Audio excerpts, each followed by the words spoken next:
Well, hi everybody. It's us again, and guess what? It's Friday. It's coffee and chat. So I've got my coffee. I haven't even checked in with Lucy if she's got one, but she has. Got it. Mine Got actually, it here.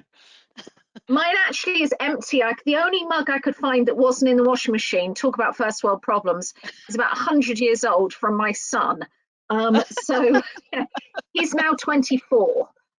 So, Cath, why hasn't he made you a cup of coffee? first world problems. Um,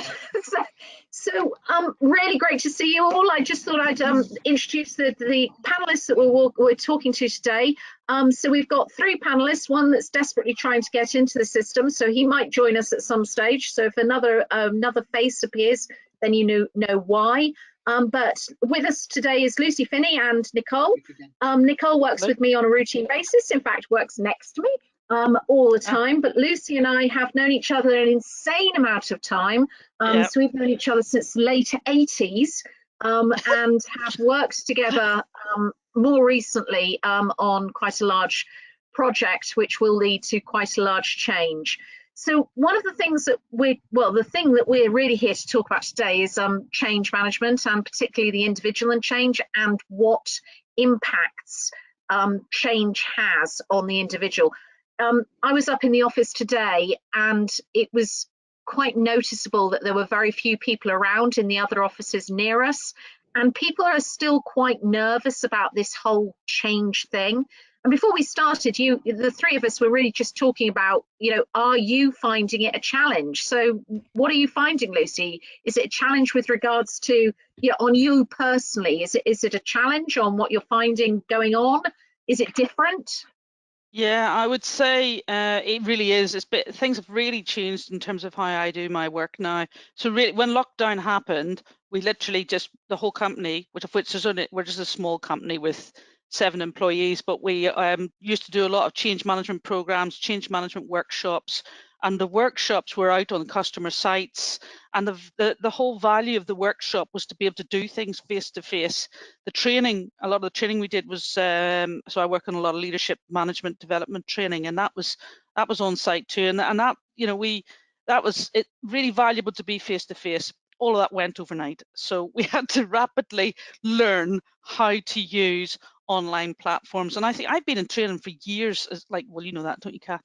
And with the online thing has been around, but really everybody's kind of talked of it in terms of e-learning and doing those kind of things. What I've just found suddenly, and for me, it's about the virtual learning platform, the whole engagement of people online, and getting them to two-way communicate as a trainer, trying to get them to talk to us, especially in that emotional kind of development field, has been really challenging. But we're getting there. We've learned the platforms, we're getting the technology out of the way, so now we're getting much more into the sort of rich discussions, which, to be honest with you, I'm beginning to love. And it's a whole new way of working, completely new way of working. And quite tiring, I think, don't you? Oh yeah, for long days, as we were saying before we came online, because one of the things that's come out of all of this is I was due to do an awful lot of travel before this. I was supposed to be going all the way around, Europe and delivering a lot of training, but those clients decided to come back and ask us to do it differently. And actually, we've ended up doing a lot of training internationally through the virtual platform. So I've been training, Italians sitting there, they're in their pajamas still. I've been talking to people who've been looking out on Mount Etna while I've been talking to them. I've heard about, Milan and Grenoble and all sorts of places, and it's been fascinating to be in little subgroups as I've gone through. Very, very different for me, but long days, because I'm literally start training early in the morning, and I'm ending up at the end of the night still wrapping up on the other side of the world. So that's How exciting. about you, Nicole? What's been your experience? And does it feel weird? I think everyone's taken a little bit of time to get used to it, and I've seen it across the board, both with clients and people I'm talking with and other people within the business, that it is that just getting used to having children popping into the background or other bits coming and going. But I've seen some really positive changes and people being really quite enthusiastic and grasping it. And I think the really important thing is we've all become a lot more comfortable about having our cameras on. And that's almost opened that window into people's lives, so you can start to connect on a very different level than you were before. So I think that's been really positive. And I've done quite a bit of work with the NHS recently, and I'm just seeing how they've almost had to kind of just go with it. So as opposed to having, you know, all the real resistance to change, which they've been quite a traditional organisation and quite slow to make those changes, I think they've really surprised themselves with what they can achieve because they've had to, with that sort of camaraderie. And they've seen a lot of people kind of step into role and achieve, you know, not the natural leaders necessarily. So I think it's been really exciting, you know, seeing So we're the seeing, positive so come out. is it sort of innovation? Is that what you think you're seeing? Is it lots of different types of innovation, or is it just enthusiasm? Or I think some of it's innovation, but I think they're so used to having to deal with the resistance to anything, and everything's always, they've got to justify everything so many times over because everybody's looking at budget, and they're quite a nervous organisation. I think because a lot of that has just been swept out of the way because they've had no choice. They've actually found themselves being able to achieve so much more in such a small amount of time. And there are so, I mean, I've been chatting, you know, I was chatting to an individual last week and just setting up a mental health hotline 24/7. It took them a week, and it was something which they thought would take about 18 months. And so, so on and that front, they're feeling really good about it. yeah, so you both described something that actually is about speed as well. I mean, you know, I'm working with one of the universities, and they literally in 2 week time, a 2 week period, managed to get every single one of their courses being delivered virtually. And I know that their vice chancellor had been trying to do that for years, and you know, kept getting all these blocks. So the blocks have been taken out of the way, and that's got to be a positive. So I think for some, they've really, really embraced it. But are you seeing the opposite at all? Are you hearing anybody that's really struggling with it?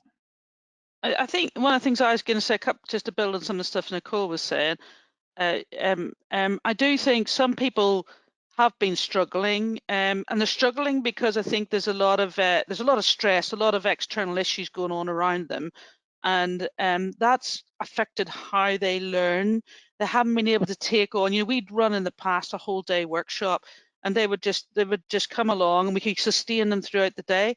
But with everything going on around them now, I found that just if we go beyond 60 minutes online or the stretch 90 minutes, people are struggling a bit. But what they have fed back to us is they're loving learning the way we're doing it. So they are loving getting an hour's snapshot here, 2 days later getting another hour, then another hour. So they have changed. They've embraced the way that they are learning. But I just answer your question as I, Cath, on are they struggling? So I've been doing a lot of training on mental toughness, and I think in that, it's been revealed. A lot of people, interesting, a lot of the women have actually said, "Well, I struggled, you know, sometimes with things like being assertive in meetings. I'm even struggling more now here. I'm getting onto a virtual platform, and I've got people that are just cutting me off and cutting me down." So I've been doing a lot of sort of coaching techniques to try and help people literally be more assertive in virtual meetings. But the Yeah. women are coming across that whole thing. How do I get my profile? You know, how do I connect? But interesting, the men haven't worried so much about it. They'd be more like, how do I control things, and how do I get people to see the same picture of what's going on around me? And that's all these things of control and managing work together with the life kind of stress things around. These are what are really, I think, people, you know, are affecting people in the background. So to a certain extent, some of the things that you're talking about are gender specific or role specific, are they? I think so, because and it may be just the companies that I'm in. Some of them have Yeah, already, interestingly, some of the guys have already been working remotely for years. But we've ended yeah. up discussing how that's different, and maybe if they're in a full environment with lots of men that they're working with, they have slightly different issues. But you see, of course, they don't see that as much. This is just my observation over the last sort of 10 weeks of training. I found the women that have come on to my webinars have been very, very passionate about understanding more about themselves, understanding about how they can develop something we talk about, which is beyond resilience. So that's bouncing back and getting stronger, how they can use their strengths to greater effect in the virtual way, and things like that. Whereas with a lot of the men I've been there with, as I say, it's been they still don't talk so much about their fears online. So our mental toughness has been quite attractive, because I think the word toughness has attracted people into it. Yeah. So And some of it is language, isn't it? Yeah. yeah. Yeah. But Lucy, do you think it's because, I know that women might be reporting that they're struggling with it, but is it because men just aren't generally so good about exposing themselves, putting their hand up and saying, do you know what, some of the mental health issue is a problem for me as well, because they feel there's that bravado? I do. So when we break through that and manage to get sort of a little under that, that's why the webinars I'm running have to go over a period of time. Then they start to open up more as you get that chance to have that rapport. Yeah, they do open up, and they get intrigued without saying it about how I do a lot of stuff now on how to get your focus right, how to control anxiety, how to get attentional control. These are all parts of mental toughness. They open up in those, and you finally start to uncover some of the issues that they're dealing with. So they do. I agree with you. They hide it more. They definitely don't express it as mental. Sorry, I was going to say they don't express it as mental.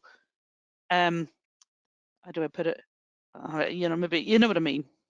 Yeah. So are you seeing different coping strategies, Nicole? Amongst people coping with being at home? I think mostly it's about trying to, I'm certainly trying to teach when I'm on any form of training or speaking to people, is taking that little bit of time at the beginning of meetings to touch base. And it's certainly something we've been doing in the office with our own team, is just making sure that there is that quick meeting, quick stand up every morning, and having an opportunity to have a bit of informal chat as well. It doesn't have to be just straight business all the time, and taking time to ask, and it's almost acknowledging that it's okay not to be okay sometimes. And I think if everybody knows that there's an element of flux going on, we aren't all rosy every single day of the week. Naturally, when you come into the office, people have got other things going on in the background, but it's quite intense when you're all shut in and in lockdown. So I think that's one of getting outside. Yeah, I was going to that's mention one of the things I found today. You know, I today going up to the office, and I haven't been in the office for some weeks. And before I went, I was like, right, do I have everything? Do I have my hand sanitizers? Have I got my face mask? Do I have my computer? Do I have this? Do I have that? I forgot to take a pen. I've also, how simple was that? I needed a pen. And I'm in the office, I clean my desk down, and then I'm thinking, where's the pen? And then I'm thinking, how do I get my coffee? Because I haven't thought through what this process. How do I get a coffee? How do I do something really normal, like just go and get a coffee? Because it's another change, isn't it? I've got used to working at home. I know where everything is. Rightly or wrongly, I live in a large house, and I've got my own office. That's great. It must be much more difficult for individuals that are working in much smaller confines, one room that they sleep in and they work in, and maybe they've got kids in. That must be really challenging. But for me, the simple change of just going to a different location, and yet I'm always, I'm a peripatetic almost consultant. I'm often on the road. But I was really struggling this morning. Do I have everything? And then I got there, and it seemed to take so much longer to get settled. Maybe that was just me, but have you found anything like that? I think the people, that's what I mean by can be quite easy distracted. We're right out of our comfort zone, and I know a lot of us have got a bit more comfortable with this. There's a load of additional things happen that distract us, and that makes us forget some of the basics. I think, I do find that. I think something I wanted to pick up a little bit with on Nicole's point earlier. You said about people turning on their cameras. This is one of the biggest things, I think, for me as a sort of using my psychometrics, using my psychology, talking to people about the same things I talk about, is one of my biggest challenges. Sometimes people can't turn on their cameras because they don't got cameras enabled. I've even had people come into webinars who can't turn on their sound, so you're trying to teach while you're chatting down the sideline. Other people are trying to view on mobiles and things like this, so it's not all consistent. But the points that I've made is when people have managed, and I've coached them over 2 or 3 sessions, they finally turn the cameras on. They get the point of how much we lose by not seeing each other. And I think, you know, you were making that point, which is good. We get the cameras on and we touch base and we have this time. But actually, sometimes it takes quite a lot of coaching for people to turn on the cameras. And I've definitely found, and I'm sure it's because the hairdressers aren't working, people will say to me, I can't turn on. You know, I'm not sure. And the men are really bad. I'm sorry, but they just won't. They won't turn it on. You know, but I think eventually we get there. But it's not always straightforward, and I find that gets in the way. It's a building of trust, isn't it? You know, we always talk about trust in change and that building of trust. It's no different. I mean, all of the theory that we've been talking about for years in change, you know, communication, teamwork, consistency, trust, empathy to each other, that they're all there. It's just a complete, you know, this is a whole life change, not just a change program. Yes. And I think managers are going to have to consider that, because everybody's going to come back to this from a completely different angle. Friends of mine that got their children back in school this week have been absolutely petrified about it for the last couple of weeks. Yeah. Now they've got their children in school a little bit more relaxed because they know the form, they know what process they're going through, how they're handing their children into school, etc. Now, you know, the touching base that Nicole just mentioned, you'd normally ask that sort of question, or you'd know that that was happening, but you don't necessarily when you're not seeing each other regularly, I think. So it is that communication as well. It's a real challenge, I suspect, for managers. I don't know. What do you think, Nicole?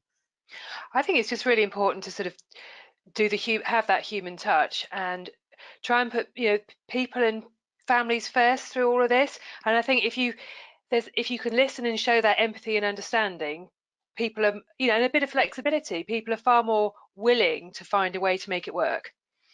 So does it matter if somebody needs to take an hour out to go and do a bit of homeschooling with their children, or take them out around the park because they've got them in the house, and then come back and do that work later? As long as you can find, you know, mutual times when you can do that work, I just think you're going to get a lot more out of your teams if you can be people focused first. Yeah. There was an interesting point made on a webinar on Friday, that a firm of accountants is considering not having holiday in the future, and that all that they would be doing is setting output targets for their staff. And if they wanted to take 3 weeks, 4 weeks off, and they could either satisfy their output targets or they could share their output targets, then they said they think that will be okay in the future. That's really interesting. I recognize the voice, Graham. That is an interesting Can you not see concept. No, I haven't got your picture, but I can hear your voice. Okay. Yeah, I think that's a really interesting concept. A cousin of mine, actually, his company, he works in the betting industry, and they've done it for a long time. You can take holiday when you want to, and as long as you get everything achieved within the year, then that's absolutely fine. And they actually find that people don't take as much holiday as they should because they are very output focused. So, you know, it's working for them. Yeah, it's a really interesting one. So, Graham, in your coaching, are you finding the individuals and needing to change in a lot of different ways? Well, there need to be. I'm trying to get I don't know why my video is not working. I'll try and have a look at that. They're not needing to change very much, because most of the coaching element is one-to-one. And a lot of the previous coaching that I've done has been over Skype.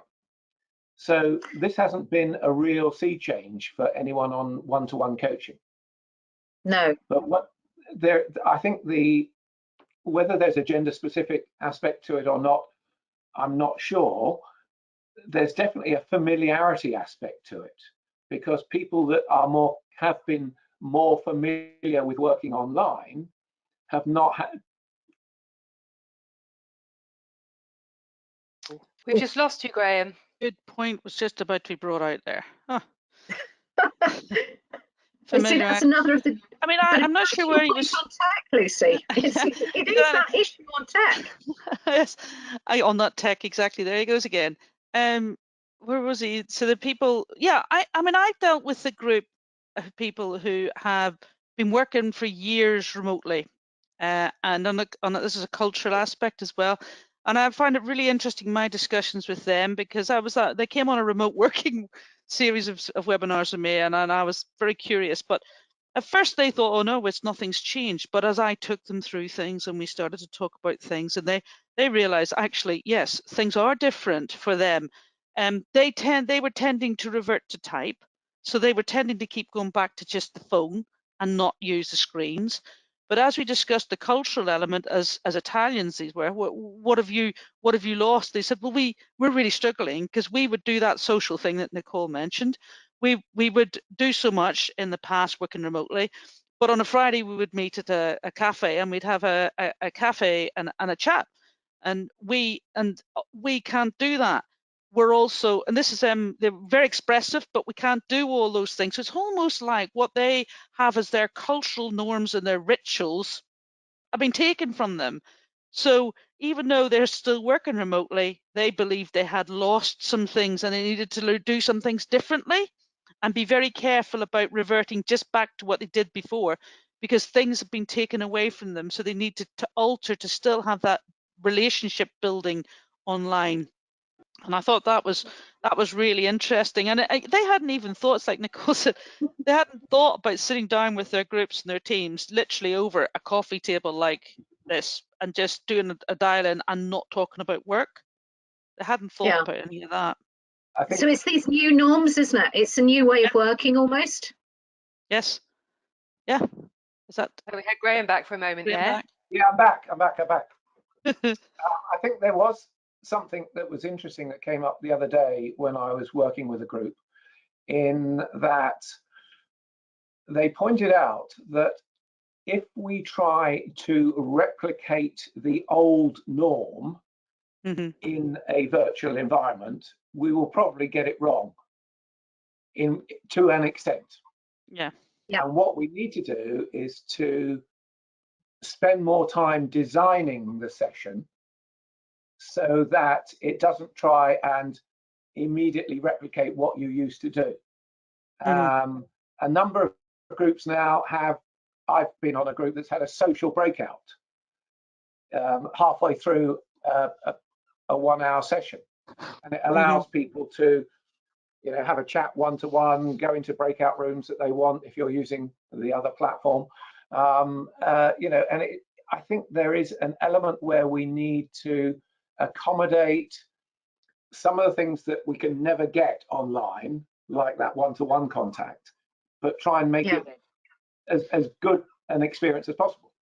Yeah, Graham, just on that point, I read a really interesting Harvard Business Review article on this, on how remote working, and one of the things they said to really make your virtual meetings better, that you do actively think about creating a space for the water cooler moment, because the water cooler moment is where the most valuable conversations happen. So you need to break your sessions early, but allow people to have those discussions within it.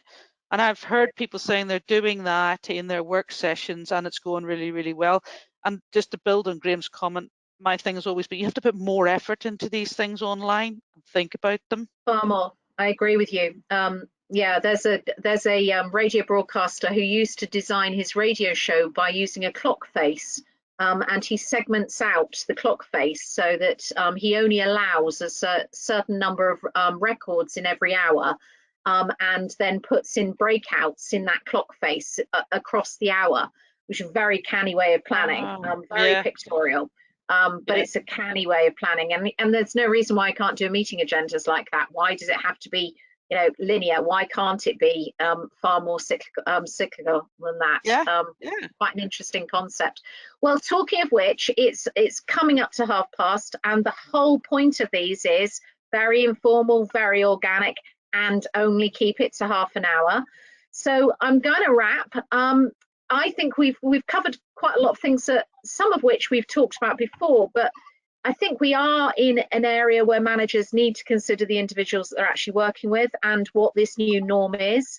I think we're going to go through a period of quite a lot of change over the next few months as we settle into whatever this new norm looks like. And I think that that will change over a period of time as well. I can't see that staying stationary. And I think we've talked about some of the challenges that people have got, that excitement for some, the innovation of some, and also the tiredness, and I think that's quite important as well, to acknowledge that some people are finding this really quite exhausting, and that some of them are in a very, very different position to others, and that's a challenge for most leaders. I wanted to finish by just highlighting what we're doing next week, because the chat next week, and Nicole and Lucy are aware of this, but I'm really excited about this. We're talking about informal learning, and we've got two people with us, Paul Matthews and Laura Overton, both big names in training and education. If you can join us, that would be absolutely great. It is only a half hour. We always keep it to a half hour. It grows organically. People can come in and join in if they want to, as Graham has today. Very happy to have more people join the chat, but it is literally just a coffee, there it is, and a chat. No more, no less. Really great to see you all. Thank you so much, Lucy, for your time. She's definitely got gin in there. Cath, we've got a couple of people with unanswered questions very quickly. Do you think we should? Yes. I can see Mark, you've got your hand up, as it were. And we've got Louise Carver has as well. Are you still there? Do you want to ask anything? I recognise some of these names. They're figuring out how to unmute themselves. They've gone all quiet. They're even not even showing as muted. Hello. Oh, hello. Hello. So yes. yeah, great conversation today. It's Mark Waterman here. Hi, Mark. Hi, Mark. And I've just been firing off on all neutrons that I don't think we've got time to dive into. But I was thinking about the difference between a externally influenced change and something that's internally influenced, like an organization. And working from home, I can remember working in an organization that wanted to introduce smart working with more people working from home, and there was huge resistance to that. But with this enforced scenario, now people kind of have to go, and now they're almost fighting that they don't want to go back to the work office. So yeah, sorry, that was a question earlier on, but we are rapidly closing time. I think Sorry, it's Mark. really interesting. No, that's cool. Great, really interesting. Well, let's pick up at that at some stage, Mark. Really great to see you all. As I said, we're going to get going because it's 1:30, and we promise always that this is only half an hour. Great to see you all, and hopefully catch up next week. Take care now. Perfect. Thank you. Bye. Love to see you all. Bye-bye. Bye. Bye. Bye.